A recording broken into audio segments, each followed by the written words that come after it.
Hello students, तो आज हम फ्रैक्शन के बारे में पढ़ेंगे। इसमें हम कुछ क्वेश्चंस करेंगे इससे रिलेटेड और सबसे पहले हम इसकी डेफिनेशन समझेंगे।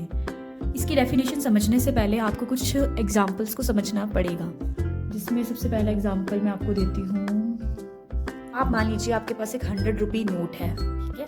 तो जो 100 रुपये नोट आपके पास होगा वो अपने आप में क्या होता है, पूरा होता है, ठीक है। पूरा मतलब कंप्लीट। आप उसको 90 तो नहीं कहते हो, 100 ही कहते हो ना, तो वो अपने आप में एक तरह से पूरा है, यानी कि कंप्लीट है। तो हम उसको 1 कह सकते हैं कि कोई भी चीज़ अपने आप में अगर पूरी है तो वो 1 कहलाती है, ठीक है। जैसे fraction represent quantity that are less than 1, लेकिन जो फ्रैक्शन है वो 1 से छोटा है, यानी कि अगर कोई भी चीज़ पूरी है, मैंने कहा उसे 1 मान लीजिए, कोई भी चीज़ पूरी है। फॉर एग्जाम्पल दिस सर्कल, ये जो सर्कल है ये कंप्लीट सर्कल है, ठीक है। मान लीजिए ये पूरा का पूरा सर्कल मैंने शेड कर दिया। अब ये पूरा का पूरा सर्कल कंप्लीट है तो मैंने बोला ये 1 कहलाएगा, ठीक है। लेकिन अगर मैं इस सर्कल को बीच में से कट कर दूं या पार्ट्स बना दूं, 2 हिस्से बना दूं, तो उससे क्या होगा, इसके 2 पार्ट्स हो जाएंगे एक सर्कल के। तो ये जो 2 पार्ट्स हुए हैं यही है एक तरह से आपका फ्रैक्शन, किसी का आधा, लेस देन 1। जैसे कि represent quantity that are less than 1, 1 से जो कम क्वांटिटी होगी वो फ्रैक्शन कहलाएगी। और ये क्या बोला दूसरी लाइन में, they are parts of a whole, पूरे के पार्ट्स। तो ये पूरा था, पूरे को मैंने लाइन डाल के आधा कर दिया, तो ये क्या है, इसके पार्ट है, ठीक है। तो इसको बोल देंगे हम, मान लो मैंने आपको ये एक रोटी थी, रोटी को आधा तोड़ दिया और आधे तोड़ने के बाद क्या हो गया, उसका एक हिस्सा मैंने शेड कर दिया, यानी कि ये वाला हिस्सा मैंने खाना है और ये वाला नहीं खाना है। तो खाना है वो कितना, एक खाना है, और टोटल कितने हो गए, 2। तो ये जो 1/2 है, क्या मैं इसको 1 बोल सकती हूँ? नहीं, ये 1 का कुछ हिस्सा। अगर आप इसको सॉल्व करते हो, इसको डिवाइड करते हो, तो ये 0.5 आता है। और 0.5 क्या हुआ, 1 तो नहीं है, 1 से छोटा है ना। तो यही कहने का मतलब है, ऐसी क्वांटिटीज जो 1 से छोटी होती है, लेस देन 1 होती है, उन्हें ही हम कहते हैं फ्रैक्शन, ठीक है। यानी कि कंप्लीट ना होकर उसका कुछ हिस्सा हो, ठीक है, उसको हम कहते हैं फ्रैक्शन। अब यहाँ पे हमने जब इसे एक कंप्लीट सर्कल लिया था, आप इसका एग्जांपल कुछ ले लो, कोई आप इसका कॉइन ले लो, कोई चपाती ले लो, कोई पिज्ज़ा डो ले लो, कुछ भी ले लो, ठीक है। वैसे यहाँ पर अब इस कंप्लीट सर्कल को जब मैंने 3 हिस्सों में बांट दिया और मान लो मैंने उसमें से एक कट किया या खा लिया या समथिंग कुछ भी किया, तो वो 1 है और टोटल कितने थे, 3। इस तरह से लिखते हैं। वैसे यहाँ पर 4 है, 4 में से 1 गया तो 1/4, अगर 2 गए तो 2/4, ठीक है। इस तरह से यहाँ पर एक, ये तो मैं अभी आपको सिखा रही हूँ कि आप एक कंप्लीट के कितने हिस्से कर सकते हो। यहाँ पे सिखाने का मतलब ये है, जैसे यहाँ पे 4 हिस्से में से मैंने बांटा, यहाँ पर देखोगे तो 5 में बांट लिया है, 1/5। यहाँ पर देखोगे तो ये हमने कितने हिस्सों में बांट दिया, 6 पार्ट्स में, 1 2 3 4 5 6। 6 में से अगर मैंने कहा 1 खा लो तो 1/6 हो गया। अगर मैंने कहा मुझे दूसरा वाला पार्ट भी खाना है तो 2/6 हो गया, ठीक है। इस तरह से आगे हम और भी बातें करेंगे जिससे आपको क्लियर हो जाएगा, ठीक है। अब हम फ्रैक्शन की बात करते हैं, बेसिकली होता क्या है। तो आपके पास एक फ्रैक्शन मैंने दे दिया 9/11। कई लोग इसे 9/11, 9/11 इसी तरह से कहते हैं। तो हम इसको पहले सीखते हैं बेसिक, इसको बोलते क्या है। जो लाइन होती है इसको हम बोलते हैं फ्रैक्शन बार, ओके। और जो ऊपर वाला होता है इसको हम न्यूमिनेटर बोलते हैं और नीचे वाले को डिनोमिनेटर बोलते हैं, ओके। तो इससे हम सीखेंगे, हिंदी वाले ऊपर वाले को अंश बोलते हैं, नीचे वाले को हर बोलते हैं, ठीक है। अब हम कुछ क्वेश्चंस प्रैक्टिस के लिए करेंगे, जिसमें हमें बोला है इस क्वेश्चन में, तो ये आपको एक कलर्ड फिगर मिली है, यानी एक डायग्राम मिला है, आपको इसमें बताना है कितने हिस्सों को कलर किया हुआ है, ठीक है।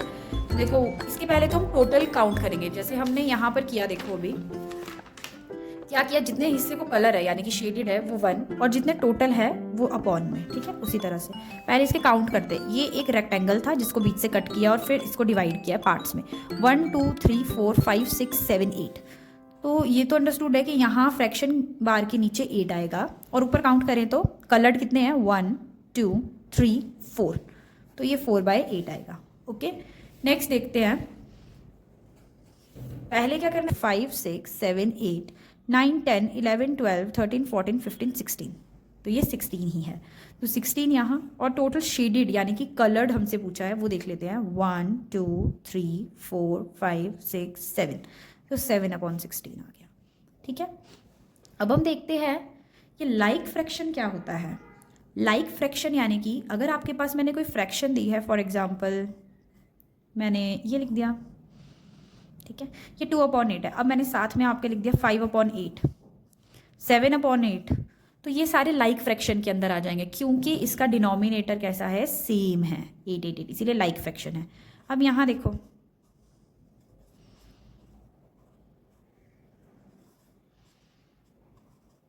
तो ये कैसा है, अनलाइक फ्रैक्शन, इसके डिनोमिनेटर सेम नहीं है, ठीक है, इस तरह से। अब यूनिट फ्रैक्शन 1/5, 1/2 इन सब का न्यूमिनेटर कैसा है, 1, 1, 1 है, तो ये आपका यूनिट फ्रैक्शन होगा, ठीक है। अब हम इससे रिलेटेड कुछ क्वेश्चंस को प्रैक्टिस करेंगे।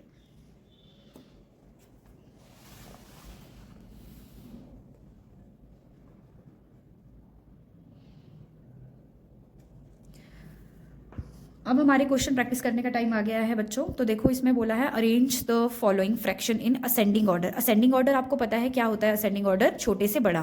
चीज़ों को क्रैम नहीं करना है, आपने समझने की कोशिश करनी है, ठीक है। तो यहाँ पर आपके पास देखो 2/7 लिखा है। 2/7 का मतलब है 2 चीज़ें 7 लोगों में बांटनी है। तो ध्यान से देखो, आपके पास 2 टॉफ़ीज़ होंगी, 7 बच्चों को देनी है। तो this is a tough work ना, आपको मुश्किल रहेगा बांटना। यहाँ 4 टॉफ़ी है, 7 लोगों में बांटनी है। यहाँ 1 है और 7 लोगों में बांटनी है। यहाँ 6 है, 7 लोगों में बांटनी है। यहाँ 7 है, 7 लोगों में बांटनी है। तो इसको ज़रा देखो, जो 7 और 7 है, 7 टॉफ़ी है और 7 लोगों में बांटनी है, तो आसान है ना, एक एक टॉफ़ी सबको मिल जाएगी, है ना। तो ये ईजी है, तो ये बड़ी फ्रैक्शन है। और यहाँ सबसे टफ काम हमारा कहाँ होगा, ध्यान से अगर आप देखोगे 1 टॉफ़ी को 7 लोगों में बांटना काफ़ी डिफिकल्ट है।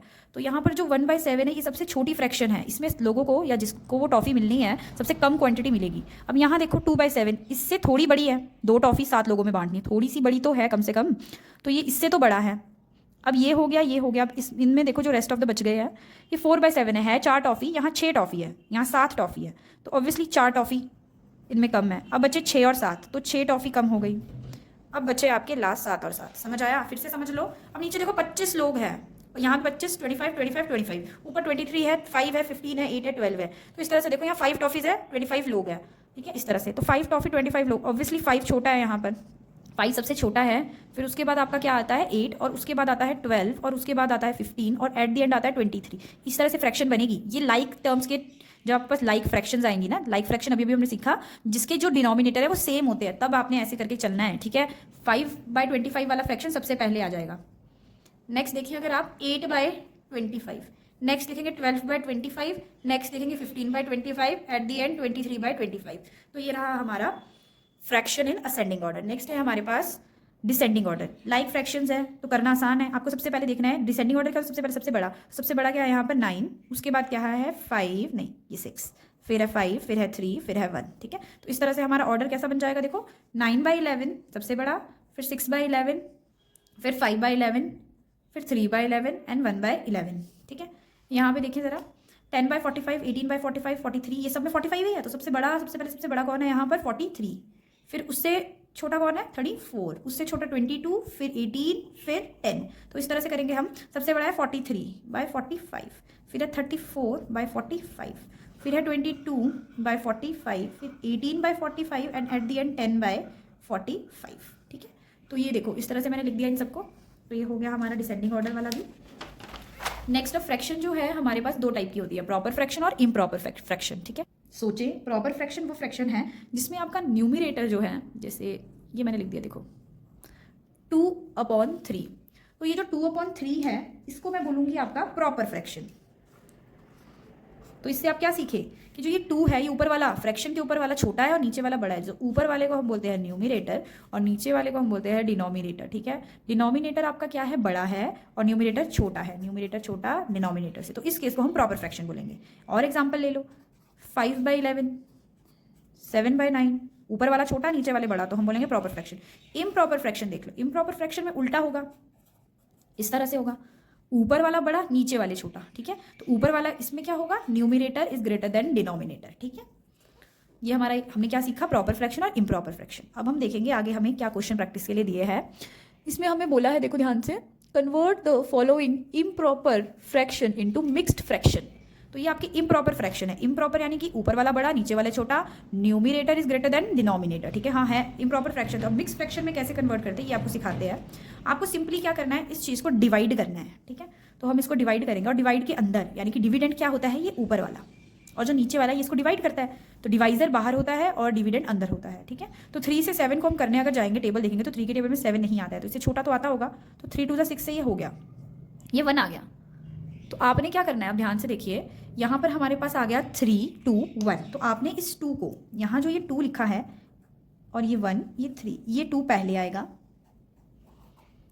उसके बाद ये 1 एंड देन 3, ये 1 देन इसकी टर्न आ गई 3, ठीक है। तो इसको मैंने ऐसे लिखा। अब दूसरा क्वेश्चन देखो, इसको करते हैं, डिवाइड का बॉक्स बनाएंगे, अंदर लिखेंगे ये 17 और बाहर लिखेंगे 8, तो 8 2 16 होता है, 17 में से 16 गए तो 1 ही बचा। तो हमने क्या बोला, पहले इसको लिखेंगे, पहले इसको लिखेंगे, फिर इसकी टर्न आएगी, फिर इसकी टर्न आएगी, तो पहले ये और इसके बिल्कुल बीच में से लाइन जाएगी, फिर ये 1 ऊपर और ये डिवाइजर नीचे। इस तरह से मिक्स फ्रैक्शन में कन्वर्ट कर रहे हैं हम। ये आया 100/8, इसको चेक करते हैं, तो डिवाइड का बॉक्स बनाओ, 100 अंदर लिखो, 8 बाहर। 8 के टेबल में 100 जाने की जरूरत नहीं है, 8 है तो 1 डिजिट देखी तो 1 छोटा हो गया, 2 डिजिट 10 ले लिया, तो 8 1 जार 8, 10 में से 8 गई 2, ऊपर से आया 0, 8 2 जार 16, यहाँ आ गया 4, तो हम पहले इस 12 को लिखेंगे, उसके बाद इस 4 को लिखेंगे और डिवाइजर में ये 8 ही एज इट इज आ जाएगा, ठीक है। तो ये था हमारा मिक्स फ्रैक्शन पे कन्वर्ट करना एक इम्प्रॉपर फ्रैक्शन को। तो हमने यहाँ सीखा मिक्स फ्रैक्शन में कैसे एक फ्रैक्शन को कन्वर्ट करते हैं। अब हम सीखेंगे इस क्वेश्चन में कि आपको एक मिक्स्ड फ्रैक्शन को एक इम्प्रॉपर फ्रैक्शन में कैसे लाना है, ठीक है। तो ये क्वेश्चन हमें बोलता है convert the following mixed fraction into improper fraction. इसमें आपको सिंपली क्या करना होता है, इस 5 को 9 से मल्टीप्लाई करो और 4 से ऐड कर दो। थोड़ा एक सीखते हैं पहले, क्या बोला, इसको इससे मल्टीप्लाई करो, तो 5 × 9 और फिर इसको इससे क्या कर दो, ऐड कर दो, यानी कि प्लस कर दो, और अपॉन में ये वाला 5 लिखो। तो बोर्ड मास हमने पढ़ा है पहले मल्टीप्लाई होगा, तो 5 9 का क्या होता है 45 और ये +4/5, तो प्लस करेंगे तो 49/5 आ गया, ठीक है। नेक्स्ट देखें, अब मैं डायरेक्ट करने की कोशिश करूंगी, आपने भी ये और ये स्टेप जो है हम इसको स्किप करते हैं यूजुअली, ठीक है। तो 8 या 7 8 या 8 7 कुछ भी चलेगा। 7 8 का क्या होता है 56, तो 7 8 होता है 56 और उसमें ये 5 को मैं क्या करूँगी, ऐड कर दूँगी, ठीक है। तो ये 5 कर देंगे 11, 1 कैरी 6। अगर आपको ये चीज़ अभी दिखी नहीं है तो मैं दोबारा बता देती हूँ, यहाँ से यहाँ मल्टीप्लाई करते हैं, 8 और 7 को मल्टीप्लाई करते हैं और इस 5 को हम ऐड करते हैं, ठीक है, और अपॉन में हम इसी 7 को एज इट इज लिखेंगे, ठीक है। तो 8 7 होता है 56, फिर इस 56 में इस 5 को कर देंगे ऐड, तो अब आपका आ गया है 61, तो 61/7।